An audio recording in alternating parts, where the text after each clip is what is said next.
जो धरती नंगे पांव चले, जो धरती नंगे पांव चले, वो बिना किए विश्राम चले, वो बिना किए आराम चले, ना लगा चिन्ह विराम चले। जो धरती नंगे पांव चले, वो बिना किसी विश्राम चले, वो बिना किए आराम चले, ना लगा चिन्ह विराम चले। जो धरती नंगे पांव चले। पग में अपने वायु भर के, कर में अपने अग्नि धर के, परवाह को ठोकर में रख के, उल्लासित धार समान चले, उन्मादित करके प्राण चले। जो धरती नंगे पांव चले। पग में अपने वायु भर के, कर में अपने अग्नि धर के, परवाह को ठोकर में रख के, उल्लासित धार समान चले, उन्मादित करके प्राण चले। जो धरती नंगे पांव चले। वो तपती भूमि नाप चले, वो तपती भूमि नाप चले, पथ के कांटों को बाँच चले, नदिया पर्वत कर पार चले, वो रेगिस्तान पठार चले, वो बिना किसी भी हार चले। जो धरती नंगे पांव चले। वो तपती भूमि नाप चले, पथ के कांटों को बाँच चले, नदिया पर्वत कर पार चले, वो रेगिस्तान पठार चले, वो बिना किसी भी हार चले। जो धरती नंगे पांव चले। जो धरती नंगे पांव चले। वो हरिक क्षितिज को लांघ चले, वो जैसे सूरज चांद चले, वो अथक निरंतर काल चले, वो कंकड़ पत्थर ताल चले। वो हरिक क्षितिज को लांघ चले, वो जैसे सूरज चांद चले, वो अथक निरंतर काल चले, वो कंकड़ पत्थर ताल चले। बस सीधी अपनी चाल चले। जो धरती नंगे पांव चले।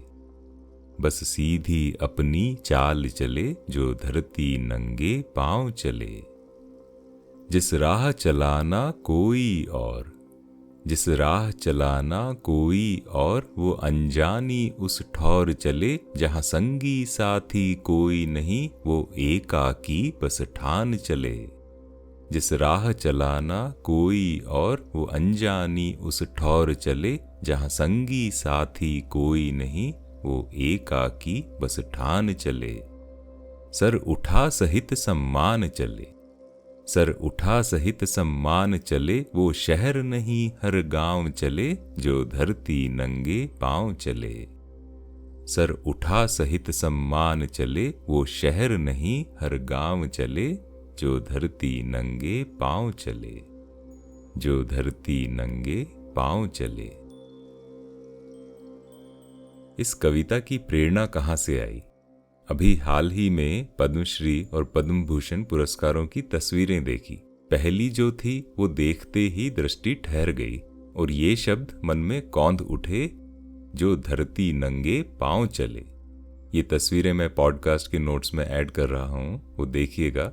इसमें पहली और आखिरी तस्वीर है तुलसी गौड़ा की, दूसरी है नंदा पृष्टि की और तीसरी हरे कला हजब्बा की। तीनों तस्वीरों में एक समानता है, नंगे पांव। अब आप समझ ही गए होंगे कि इस कविता की प्रेरणा कहाँ से आई।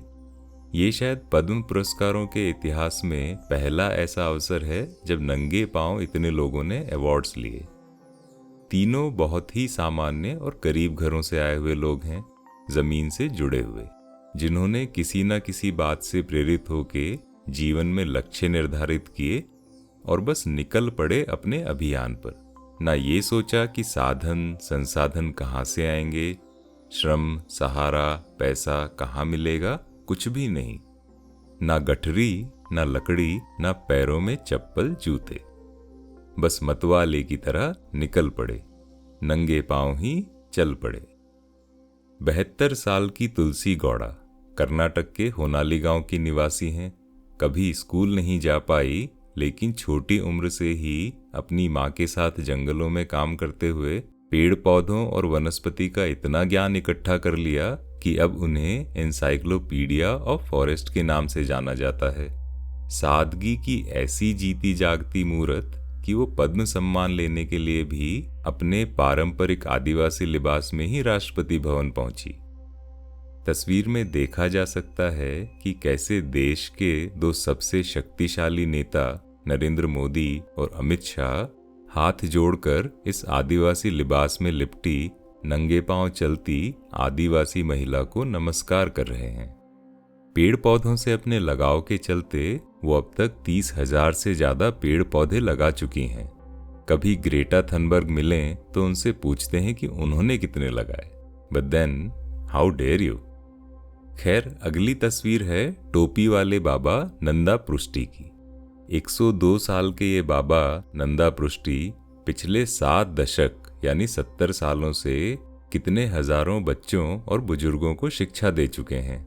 नंदा सर ओडिशा के जाजपुर जिले के रहने वाले हैं।